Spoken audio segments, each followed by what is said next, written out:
démb autant pour moi dama jom démb. malheureusement man dew ma xooluma la fa nekkoon parce que maa ngi woon ci yeneen yitte. voilà donc waxtaane nañ. mais non balaa nga koy yóbbu ci patron de presse. beneen patron de presse. ban la Soya. maa la ko posé question boobu. ak li mu def yëpp li mu wax yëpp. ñu dem yóbbu ko mu taxaw mu ne moom. lim doon wax fiction la. ah top fiction la. ah moom yàgg na di def fiction donc ci fiction la nekk.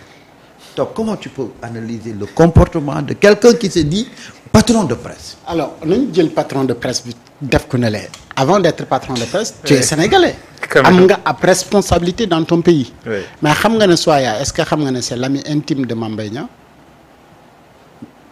est-ce que tu le savais non c'est l'ami intime de Mame Mbaye Niang foo seenoon Mame Mbaye seen takk ndeeru Soya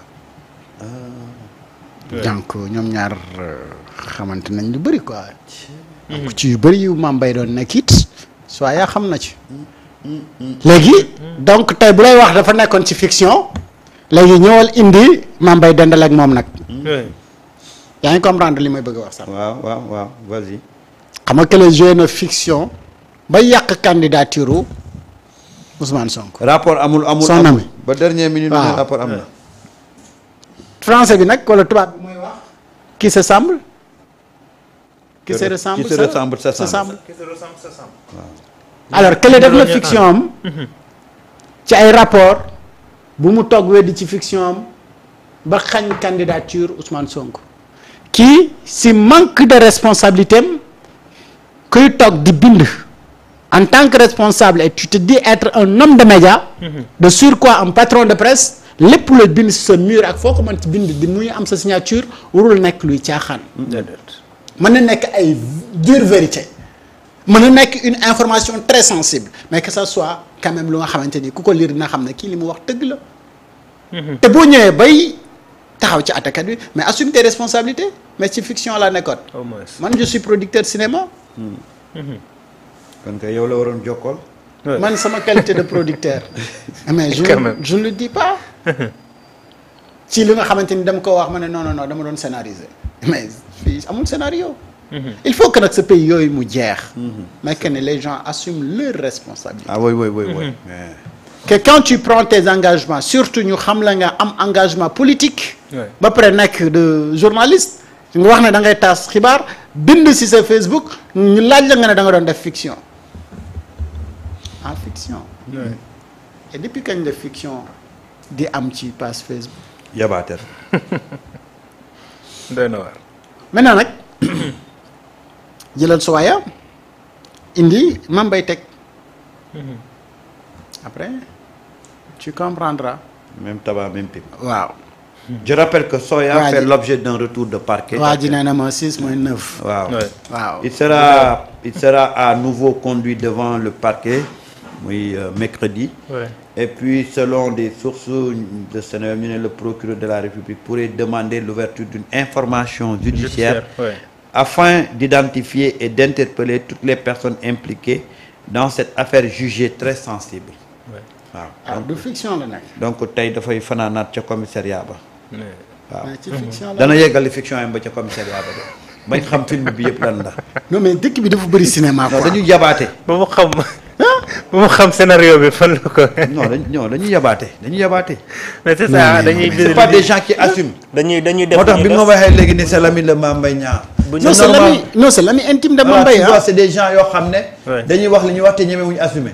Mame Mbaye Niang rapport amul ba dernière minute nga ne rapport am na fekk ne préparé na nga daw ni fëqat daal di daw kii nekk fii wax li muy wax te du tey la ko njëkke de yàgg na koo def. tey nga dem fële amoo dara lay wax lu du nga naan ay dama doon def fiction mais ça c'est non mais quelle défense. non mais quelle défense. mais c'est honteux.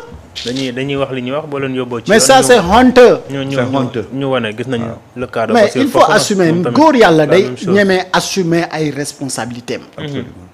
yaa def oui man maa ko def lu tax nga def ko lii ak lii moo tax ma def ko point. comme da ngeen di combattre il faut assumer. mais il faut assumer da ngay assumer. guerre saf mondial. non mais c'est-à-dire. man daal Soya bi daal vraiment ça. il m'a jëlee vraiment surpris désagréablement surpris.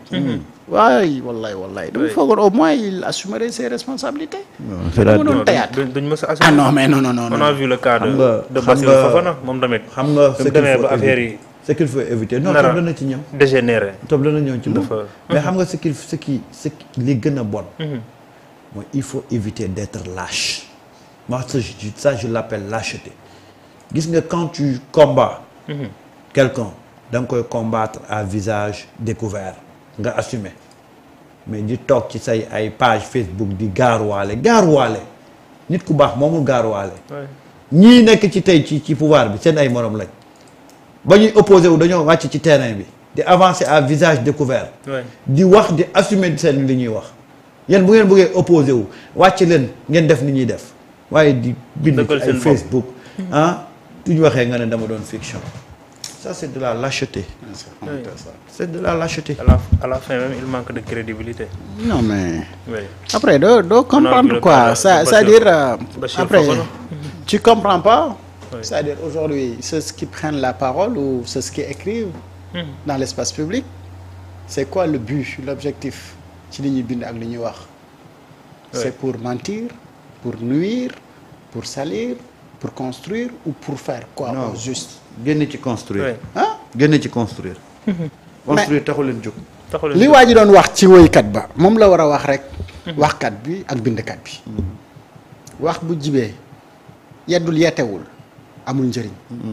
ay naxaate la. boo bindee. yeddul yeetewul jàngalewul amul njëriñ. oui absolument. mais dëgg soya. te mun ngaa dem ci mbiru patron de presse. man xaw ma ci lu bari. déjà jàkkaarloo bi patron de presse doon am ak le gouvernement. moom wax na leen ay dëggam de le gouvernement nee na il faut ngeen demal seen bopp de jéem a dundal seen bopp te ñu bañ a xaar benn financement ci état ndaxte képp ku jóg di def sa entreprise de presse yow yaa ko jëlal sa engagement bopp donc il faut essayer de se débrouiller pour survivre. malgré appui bi leen état bi di defal loolu jàppul ni doy na pour ñu mën a. xam nga nag. demal. xam nga nag bu ñu waxantee dëgg. le problème de la presse ak le gouvernement là. am na manque de sincérité bu ci am. te manque de sincérité boobu da nga koy gis ci ñaari parti yëpp. ci naka. le ministère de la communication des télécommunications de l'économie numérique. ne dit jamais la vérité aux patrons de presse les patrons de presse aussi ne disent jamais la vérité à ce ministère là. ñun ñëpp xam nañ lan mooy yàq presse bi. et on est tous conscients chaque entrepreneur. bu sañ ci entreprise am xaarul ndimbalu état bu fekkee dafa bëgg a avancer ci modèle économique am ku ko def ku ne yaa ngi ci ay tappale. alors il avère que même les écoles privées de formation dafa am lu leen di état di dimbalee parce que dañu nekk ci benn action publique. service étatique bu ñuy jàppale état parce que nag quand même état moom moo war a informer moom moo war a éduquer bu fekkee ni dafa am ñu ñëw ci secteur boobu di ko ci jàppale mais boobu ñooñu état daf leen di defal benn budget di leen koy dimbale et où est le budget là qui a été voté en 2024 et en 2025 pour appuyer la presse fan la jaar